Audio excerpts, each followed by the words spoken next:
और अब बात नाम पर सियासत की। एक बार फिर कांवड़ यात्रा से पहले कांवड़ मार्गों पर दुकान लगाने वालों को अपना नाम लिखने की मांग उठी। पश्चिमी उत्तर प्रदेश के बाद अब ये मांग मध्य प्रदेश में भी उठने लगी है।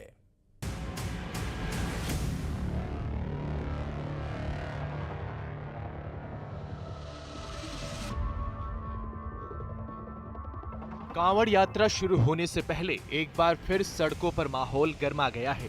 कांवड़ यात्रियों की यात्रा को पवित्र रखने के लिए तमाम हिंदू संगठनों ने मोर्चा खोल दिया है। एक बार फिर कांवड़ रोड पर ऑपरेशन नेम प्लेट शुरू हो गया है। पश्चिमी उत्तर प्रदेश में हिंदू संगठनों ने कांवड़ मार्ग पर हिंदू पहचान की मांग करते हुए मुस्लिम नाम छिपाकर होटल चलाने वालों की वेरिफिकेशन की मांग की है। तो अब ऐसी ही मांग मध्य प्रदेश से भी उठने लगी है। सावन के महीने में कांवड़ यात्री आएंगे और ऐसे में श्रद्धालु भी आएंगे। बड़ी संख्या में श्रद्धालु आने की संभावना जो है प्रशासन जता रहा है। लेकिन अब मांग उठने लगी है कि उज्जैन में जो है जिस क्षेत्र से श्रद्धालु गुजरेंगे और जो कांवड़ यात्रा गुजरेगी वो एक विशेष समुदाय का इलाका है। और ऐसे में क्या वहाँ पर जो है जो होटलें हैं, जो रेस्टोरेंट है, उन पर प्रोपराइटरों के नाम लिखना जो है ज़रूरी है। क्योंकि जिस तरीके से मांग उठ रही है, साधु संतों की है, हिंदू जागरण मंच की है या फिर अन्य लोगों की मांगे उठ रही है। बाबा महाकाल की नगरी उज्जैन में महाकाल मंदिर के पुजारियों और संगठनों ने रेस्टोरेंट और ढाबा संचालकों के नाम उजागर करने की मांग की है।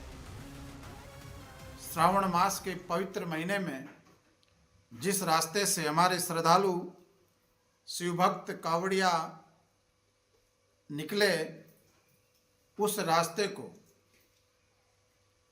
व्यवस्थित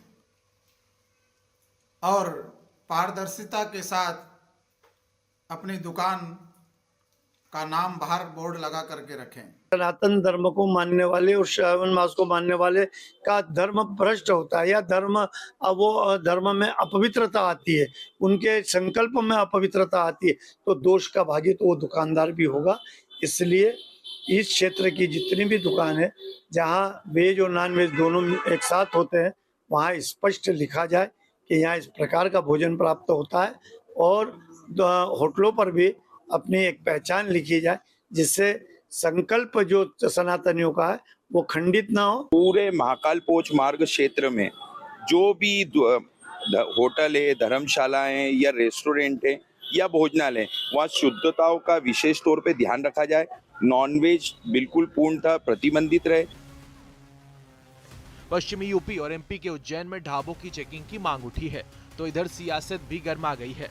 समाजवादी पार्टी के नेता एसटी हसन ने एक विवादित बयान दिया है। एसटी हसन ने हिंदू संगठनों की तरफ से की जा रही जांच को पहलगाम आतंकी हमले से जोड़ दिया। ये देश के दुश्मनों से मिले हुए लोग हैं जो देश के अंदर शांति नहीं चाहते, जो हिंदू मुसलमान करके यहाँ की आबादी को बांटना चाहते हैं और आबादी बढ़ने के बाद देश कमजोर हो। इनका एक एजेंडा है, लोग इस बात को समझ नहीं रहे, लेकिन धर्म की आड़ में धार्मिक ब्लैकमेल करके ये सब हरकतें कर रहे हैं। किसने ये राइट दिया इनको कि ढाबों की चेकिंग करें? ये किसने इनको ये राइट दिया कि लोगों की पैंटें उतरवाएं? क्या इनमें और उन आतंकवादियों में कोई फर्क है जिन्होंने धर्म पूछ के पहलगाम के अंदर गोलियां मारी थी? ये भी एक तरह के आतंकवादी हैं और वो भी आतंकवादी थे। एसटी हसन के विवादित बयान पर बीजेपी ने हमला बोला है। बीजेपी प्रवक्ता प्रदीप भंडारी ने सपा नेता के बयान को सनातनी विरोधी बताया है। एसटी हसन या दिग्विजय सिंह, कांग्रेस पार्टी या समाजवादी पार्टी, नाम इन दोनों के अलग है परंतु कार्य एक है, हिंदू विरोध। इसीलिए दिग्विजय सिंह को कांवड़ यात्रा में नफरत दिखती है, एसटी हसन कांवड़ियों को आतंकी बुलाते हैं।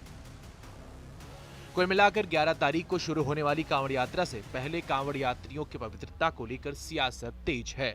ऑपरेशन नेम प्लेट भी जोरों पर है। Bureau report, news 18। ये लोग असल में इस संस्कृति को, इस साझा संस्कृति को, साझा विरासत को नष्ट करना चाहते हैं। भक्ति में सरोवर जो लोग आते हैं उनकी सेवा के अंदर सब लोग लगे रहते हैं। वो पूरा मुस्लिम बाहुल क्षेत्रों से गुजरते हैं, मुसलमान भी तमाम खड़े होकर के उनकी सेवा करने का काम करते हैं। इनको इससे भी परेशानी होती है। ये मोहब्बत का देश है, ये नफरत का देश नहीं है। पिछली बार भी इन्होंने कोशिश की थी, लोगों ने फेल कर दिया था, इस बार भी फेल कर देंगे। कसम खाई जाती है धर्मनिरपेक्षता की कि हम किसी के साथ भेदभाव नहीं करेंगे, लेकिन क्यों धार्मिक रूप से एक धर्म के लिए सरकारें काम कर रही हैं। सरकारें तो सबकी होती हैं, हिंदू, मुस्लिम, सिख, ईसाई सबकी सरकारें होती हैं, लेकिन कहीं ना कहीं कावड़ यात्रा के नाम पर और कभी मुसलमानों की बकरीद के नाम पर इस तरह के नफरत आमेज फरमान जारी करना सरकारों की तरफ से ये दुर्भाग्यपूर्ण है।